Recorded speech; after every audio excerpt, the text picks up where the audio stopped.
guys, so today we got out the Mopar Performance chassis book and we're bookmarked to the section on roll cages.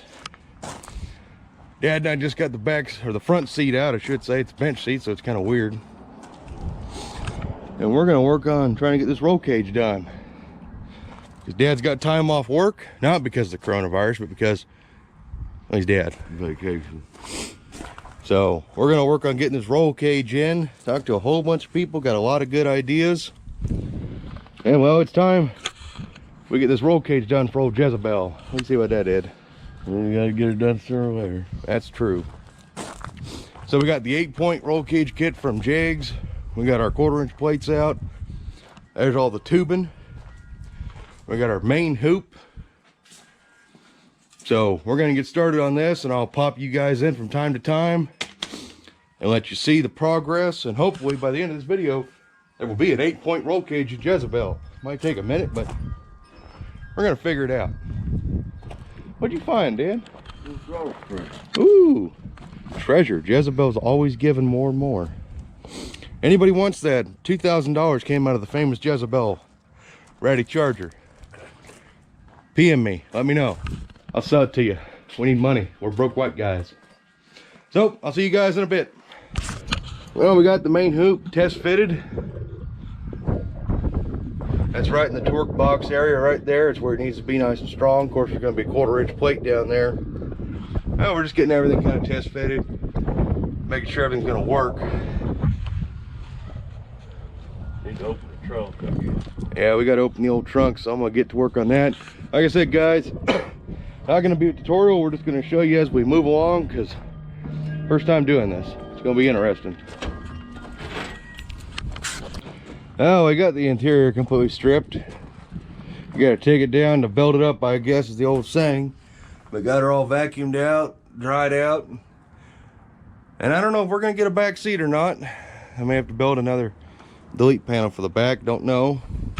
Because as it was with the roll cage zip tied in, there was no way to get it in and out. So probably not going to be able to run a back seat. So, oh well, not a big deal. Nobody's going to be able to sit back there anyways. So got the trunk all cleaned up, so now we get to actually start the fun shit. At least I think so, hopefully. What do you say about it, Dad? Not saying. Okay, fair enough.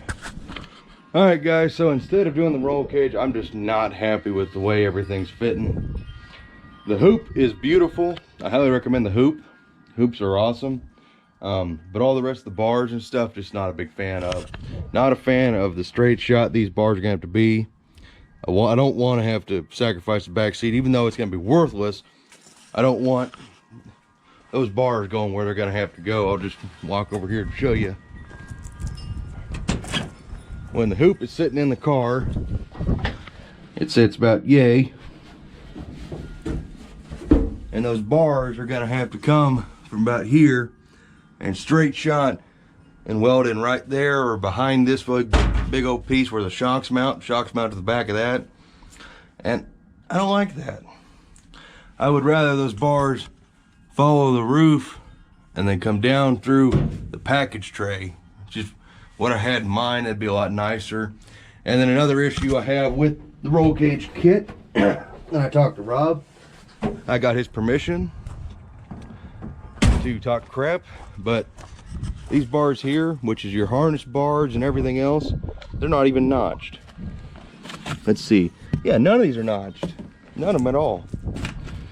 So that's kind of messed up. If you ain't got a tubing notcher or bender, these are your door bars and nothing's notched.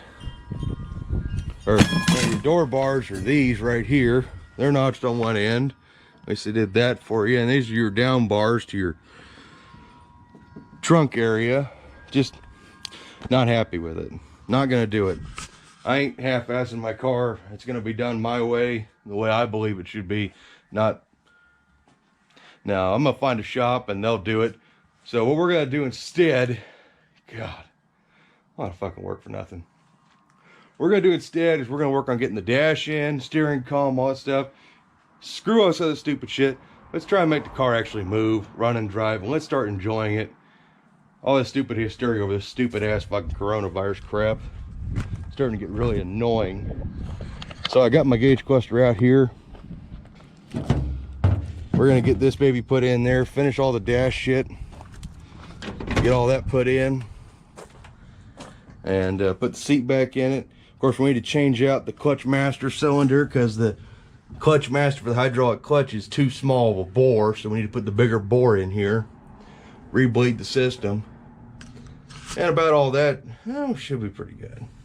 Need to make a throttle cable bracket and all that fun stuff. So there's gonna be a lot of crap to get done, so I'll see you guys when we get back to it. Well, end of day one. Thanks to that roll cage debacle, lack of energy, it's cold, it's windy, but the dash is in. It's all plugged in and everything's ready to rock and roll here.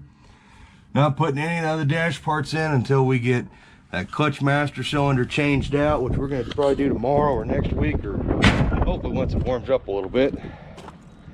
Once that's in there, we get to put all the rest of the dash in, then steering column work on a throttle cable bracket, wire the engine compartment, which won't take long for Dad because he's wiring genius. He's gone, so he can't hear me say that, but we'll get her one way or another. I'll see you guys at the end. All right, guys, so next day, Dad, Mom, and Michael are out about working on a new shed we're gonna assemble, and I'm working on Jezebel. We got our new Willwood clutch master there. Already got the fluid drained out of the old one. Got the clutch pedal disconnected. Got all that fun stuff done. So just got to disconnect this line that goes to the hydraulic throwout bearing.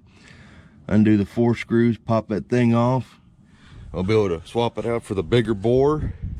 And as far as the roll cage goes, talked to a friend of mine out in Missouri who builds a lot of really badass cars, named Max Lyles. Owns Lyles Performance, I think that's his company name. And he's gonna do some swapping and trading with me for old Jezebel, and we're gonna use the main hoop probably, and as much of the kit we can, and basically he's gonna get all the tubes bent, and either I'm just gonna let him finish it out or I'm gonna finish it. So that's still up in the air, but he's gonna be the guy helping me out.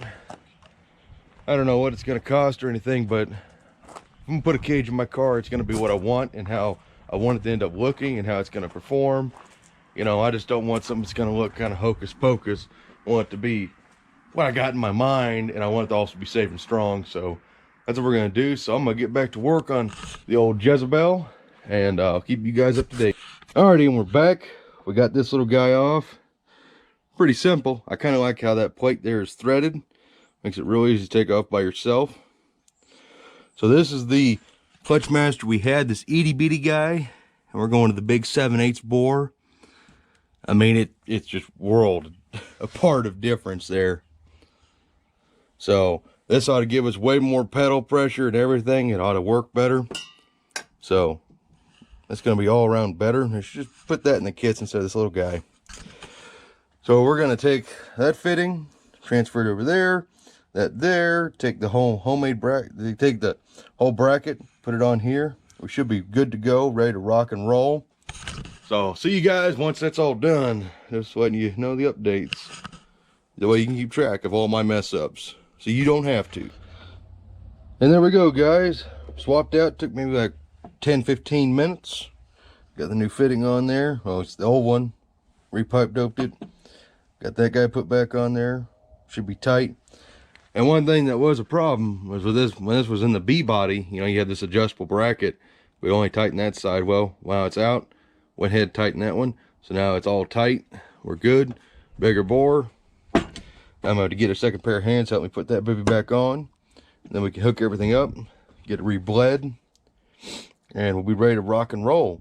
So anybody needing a little baby reservoir for brakes, or, oh god dang it, they want a bunch of fluid. I'm trying to save as much fluid as I can. But anybody needing, you know, little baby clutch master, or for your hydraulic brakes, right there, come get it.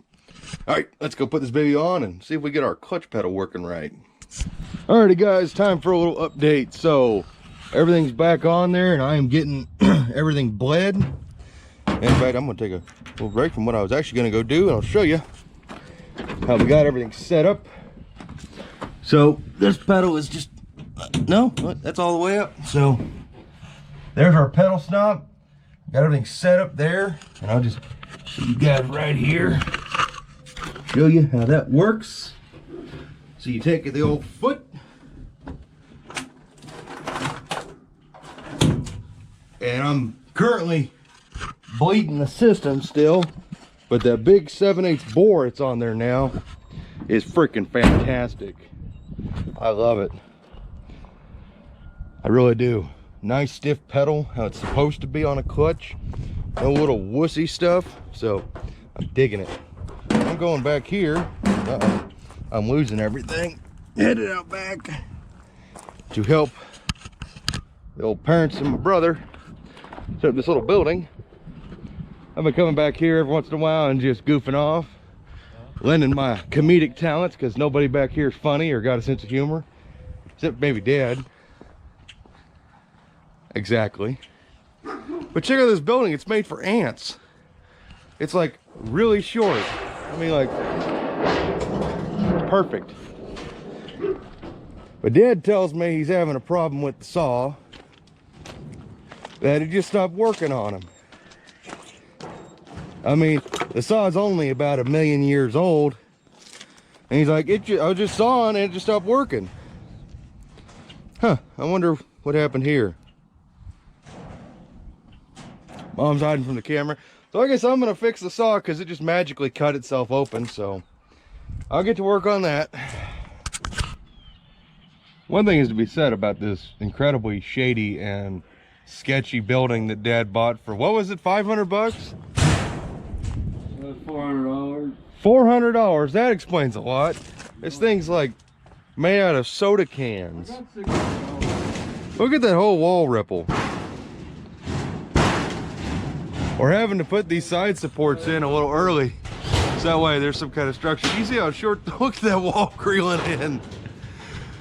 Do not buy the $400 shit from Menards. You see the one on display, and I can only imagine the hell they went through just assembling the display unit. I mean, it's gonna be nice if it doesn't just collapse in on itself. And you see how short the walls are. Dad's like 5'10" maybe. This thing's made for short people. I feel a lot like Wilson from Home Improvement when I look over in here looking at Dad. Here's brother looking over the old fence. Yeah, don't buy one of these. Buy the better ones. Oh, back to work on Jezebel. Alrighty guys, into day 2. See, it's all bled out now, Dad? No more bubbles coming out. But that pedal feels pretty damn amazing. See, it ain't bolted down. So we're moving a little bit, but I got the pedal adjusted. It's literally just shy of 1 inch of travel. And it's all stopped. And it feels damn good. It's way better than what it used to be. Yeah. Way better. I like that little bit of stiffness. I got my homemade pedal stop in there, just a bolt and a nut. But when you press the brake pedal, that's as far as it likes to go. And you press the clutch pedal just a little bit further. I was trying to get them to be about the same, but that's the best I could do. But I think it's gonna be pretty fun. I think, let's see, we're gonna get the rest of this dash trim put on, get steering column shot in there, which if you look, it's like a straight shot. We may have to dink that header tube, but hopefully not. But that's all for tomorrow, guys. I'll see you then. Well. Sorry, guys. I apologize, but this is going to be the end of the video. Got too many other things going on to worry about, you know, finishing up Jezebel's dash and trying to get the steering column in and get her drove. Just too many other things going on. I just thought I'd go ahead and come out here today. It's actually 2 days after the last video. As you can see, everything's still sitting in her the way we left her. Just got too much little things going on, so appreciate you guys for watching as always. You know, you guys mean a lot. We've been working on this shed actually back here. A lot of work getting that thing done, so I'll show you that once we're done. We ain't got a name for it yet, but oh God, see, this is the problem. I get forgetful. I've been sitting here for 2 days in the rain. That's awesome. But yeah, guys, so definitely stay tuned for the next Jezebel theme video, because I'm gonna get all that dash finished up, gonna get the steering column stabbed in, and hopefully not have any issues with that. And maybe, you know, try and get that throttle cable done. You know, we gotta build the bracket, get the cable all shit and everything done, and then we can maybe drive it. I mean, not very far, just gonna be one of those test runs, make sure everything's all cool and good. And then we need to get that passenger side header off, cut the collector off, shorten it, and all that fun jazz. After that, you know, start really making some headway. And I apologize, guys, this video may not be the greatest thing in the world, but I always appreciate when you guys watch. It means the whole world to me. Oh, of course, this whole world's kind of going to shit with this stupid coronavirus crap. Everybody's freaking out and panic buying. Yeah, it's all bull crap. Let me just stay at home and work on my hot rods. But as always, guys, appreciate you for watching. Sorry about my rants, and promise next time it'll be a much better video. So see you then. Bye bye.